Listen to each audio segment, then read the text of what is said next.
Hello, hello, hello, and welcome back to Spin Cycle Live. I'm your host, Nathan Hale, and my golly, do we have so many amazing stories to talk about today on the show. But first, tell me how you're doing. How's it going out there in internet land? How's everyone's day going? I know that here we just got hammered by another blizzard. We got a whole quarter-inch of snow and slush all over the roads. But you know what? Don't let me complain anymore about the weather than I have to. But tell me how you're doing. Is it you doing good? I hope you're having a great Wednesday afternoon. Hopefully it's warmer by wherever you are, or you're curled up under a nice cozy blanket, or you're staying warm at least, or at a reasonable temperature, no less. But don't let me delay this show any longer. Let's get right into our first story. So you didn't hear, Trump had his first speech in front of Congress. They're not calling it a State of the Union, but it's really State of the Union. That's really what it is. I mean, they didn't call it a State of the Union, but it really is a State of the Union. And it got a lot of people in a little bit tizzy. So that's kind of our first couple of things we've been talking about. So I watched, I don't know if you did, but I watched, I've seen most of it. I'm about halfway through it right now. I didn't get to see it live as it was happening. I was in the middle of doing other things, but I'll watch the rest of it probably in the next couple of days or so. But what I saw was very good. I was happy. Trump was up there. He was doing his Trump thing. He was being very Trumpy about it. You know, he's doing his Trump thing. But let's talk about this first story. So this comes from CBS News. So poll on Trump's 2025 joint address to Congress finds large majority of viewers approve. By the way, this is just an aside. I haven't heard anything about Project 2025 in like weeks now. I don't know about you guys, but I haven't heard anything about it. Like the left kept saying this was going to be a huge thing that was going to be awful for our country, and that Trump was secretly, you know, trying to implement it and everything. And I haven't heard anything about it. So I'm just wondering where the media is at on that. Anyways, all right. A large majority of speech watchers approved what they heard from President Trump's joint address to Congress Tuesday night. Great. The viewership was heavily Republican. Historically, a president's party draws more of their own partisans. This was no exception, and they liked what they heard. Not surprised. I'm sure that mostly Democrats watched Joe Biden. We're being honest here. So they give some nice graphics here on what was going on. So out of people polled, I don't know how many people they actually polled here, but out of people polled among speech watchers, 76% approved, 23% disapproved.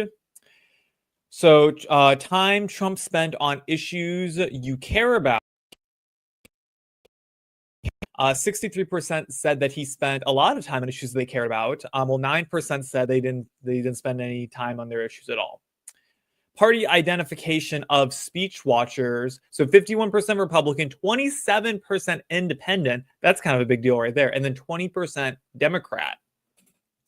So what's interesting about these two polls here is that somewhere around 63 to, you know, about 90% of people they had their issues talked about in the speech. But only 51% were conservative, were Republicans, and 77% were probably in that chunk of people who voted for Trump, right? So it's interesting that even some Democrats here, based on these numbers, are saying that he talked about issues that they cared about. So I find that a little bit interesting. So speech made you feel hopeful, proud, worried, or angry. And 68%, right along there with about the people who liked it and talked about their issues. 68% said they made them feel hopeful, 54 were proud, 27 were worried, and 16% were angry. In speech, Trump was, you had presidential, entertaining, inspiring, unifying, divisive. Only 46% thought he was divisive. Well, around 70% for each of these other groups felt it was presidential, entertaining, or inspiring. So another one they have here is, does Trump have a clear plan for inflation? 60% said yes. Interesting, we're seeing 68% popping up a lot. It's probably about the same amount of people for the most part. Like Trump's plan so people could choose from wasting government spending, immigration, and the border, Ukraine and Russia, as well as tariffs. And a vast majority of people liked the plan for all of those. Looks like wasting government and immigration and border were the highest, and the least amount of people liked his plan for tariffs, which I gotta agree with. Right now, we're kind of in that in-between area. We don't really know how those tariffs are going to affect us as Americans. Are our prices going to go up or not? Obviously, we keep hearing people saying the prices are going to go up, but then tariffs keep getting rolled back because the countries do what they want them to do. So we'll see what happens there. I will keep you updated on the show. Trump described crime problem as absolutely how it is, worse than it really is, and not as bad as it really is. And 68% of people said, once again, 68 number, about as it is. So interesting to see. Click the links in the description if you want to see all the polls for yourself. But I just thought that was interesting to kind of talk about briefly. Another thing that happened was our usual suspect, Al Green, is back again, heckling in the crowd. So Representative Al Green threatened with censure for heckling Trump during joint session of Congress. So the House Freedom Caucus says it plans to introduce a resolution censuring Democratic Representative Al Green for heckling President Trump's joint session of Congress, a breach of the quorum Republicans are calling shameful. First off, it was shameful when Republicans did it to Joe Biden throughout his speeches, and it's shameful now as Democrats are doing it. This guy's still the president of the United States. He deserves some respect being up there, regardless of who it is. So in a post shortly after the disruption, the House Freedom Caucus wrote on X that the joint session is a, quote, constitutional obligation, not a sideshow for Democrats to use noisemakers, make threats, and throw things that otherwise disrupt, they wrote. Our colleagues are on notice that the heckler's veto will not be tolerated. You will be censured. We expect the Sergeant at Arms and Capitol Police to take appropriate action against any members of Congress or other persons violating House rules. So it's interesting to see. I mean, a lot of Democrats are pissed off because they're like, Democrats didn't do this to the Republicans when they did the exact same thing. And it's like, well, they could have. I mean, they could have done that if they wanted to, but they didn't. I mean, also, like, we still had a majority in the House when a lot of that was happening too over the past, 4 years or so.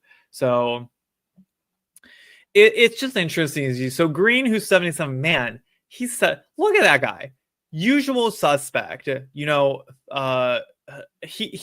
looks like, he just looks like an old angry man, if we're being completely honest. We talked about Al Green a few weeks ago on the show, but here he is once again. Looks like an old angry man.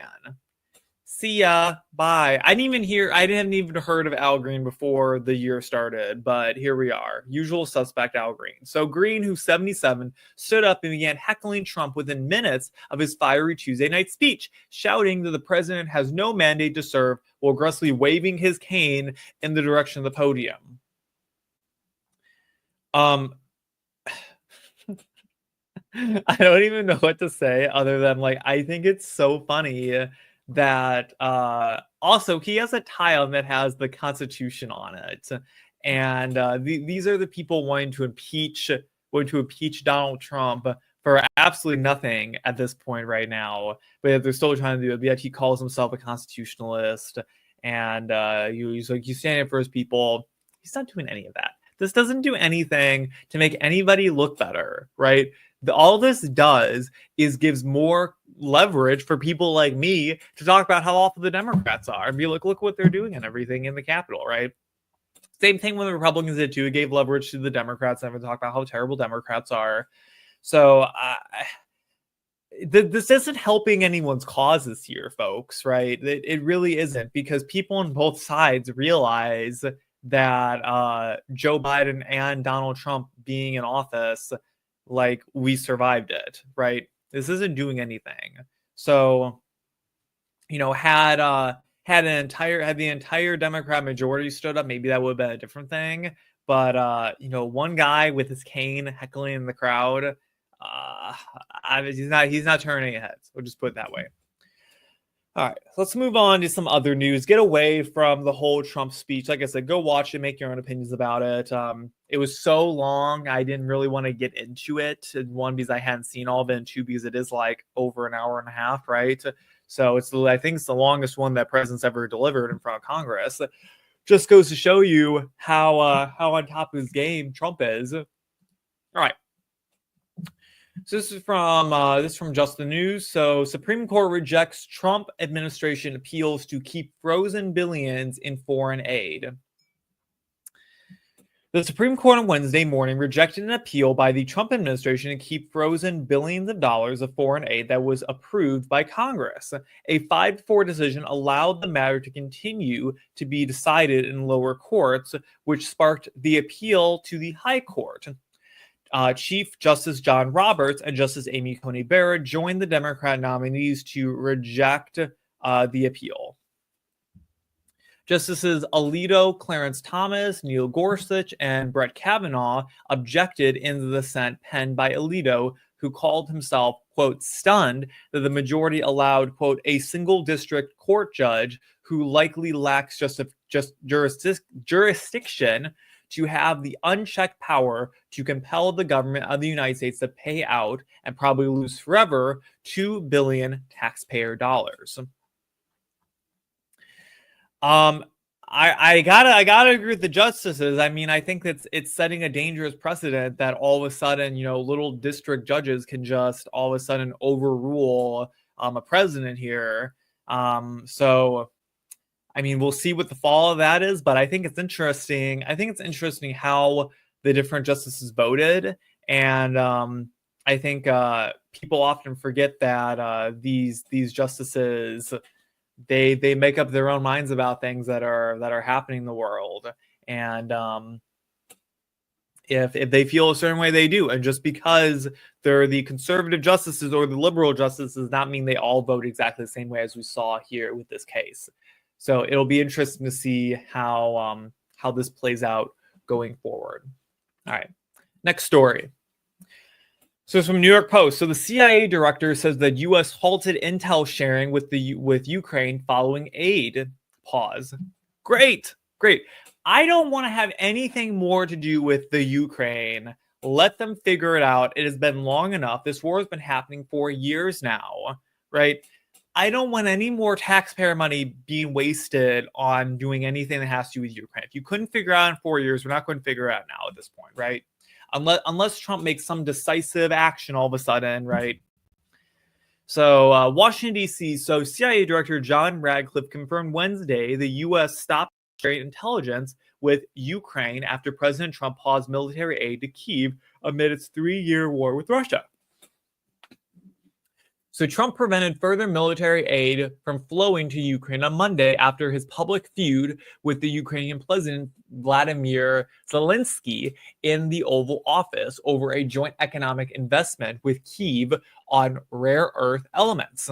Those are great. Stop this all from happening. It's ridiculous this is going on. I'm tired of it being a thing. Stop it all. I'm done with this, right? I think a lot of Americans feel the same way too. The president booted Ukraine's leader from the White House on Friday before the agreement was signed. Trump asked for a pause on both military aid and intelligence, Radcliffe told Fox News, because he questioned whether Zelensky was committed to the peace process. I don't see anything wrong with this here. I think this is great. End it all from happening, right? We do not need any more U.S. time, aid, whatever, spent on Ukraine, on helping them in any way, right? I'm tired. Pull out of it. We've done enough. We got what we wanted to get out of it. I'm done with it. I don't ever want to hear the name Vladimir Zelensky or Ukraine ever again. Most Americans didn't even know where the heck Ukraine was in the world, or that it even existed as a country before all this even happened. And now all of a sudden we're like campaigning around like we're all Ukrainian nationalists here. All right. Next story. So Disney introduces Christian character after ditching transgender story. And I saw this, I was like, my God, what is happening in the world right now? So it's from Newsweek. So Disney is introducing an openly Christian character into its Pixar animated show Win or Lose shortly after a transgender storyline was pulled. The Win or Lose series is Pixar's first ever original long-form animated series. It follows the Pickles, a co-ed middle school softball team, throughout the week as they prepare for their upcoming championship game. Each episode focuses on a different character and their love of the field, including the, quote, the insecure kids, their helicopter parents, and even a lovesick umpire. It premiered on Disney Plus on February 19th, 2025.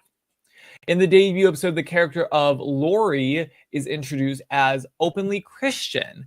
This character begins her scene with the words Heavenly Father, and there is an angel cut out in her bedroom. In December, Deadline reported that Disney had cut, quote, a few lines of dialogue from an episode that referred to a character's gender identity. A spokesperson for Disney confirmed that the story arc was removed and provided the following statement to Deadline and the Hollywood Reporter. Quote, when it comes to animated content for a younger audience, we recognize that many parents would prefer to discuss certain subjects with their children on their own terms and timelines. All right. So here's how I feel about this whole thing. I think that it was the right move to pull the transgender animated character out of a children's show. There should not be, first off, trans kids are not a thing, right? That's not a thing. Okay. Secondly, you should not be suggesting transgender storylines to minors like that. It shouldn't be a thing that you're promoting, especially for like children, right? So, and I think that Disney's right that parents have a right to talk about this with their kids on their own time. And it's a bit manipulative that you're putting this politically motivated content into children's programming that a lot of parents just give their kids free reign of Disney Plus, right? Of all the Disney content. And they might want to have the discussion when they're older and everything and not even know this show has content like that inside. And then all of a sudden their kid gets into it and opens up a whole can of worms that now can't be closed, right? So I have no issue with that. Now, I think that I think that Disney missed the mark when they're now all of a sudden including a Christian character into their storyline, because I don't think that that's what anyone wanted when they wanted to get the transgender plot out of it. We weren't saying we don't want a transgender plot in the series. We want a religious Christian plot in the series. We just wanted the plot out of it in the first place.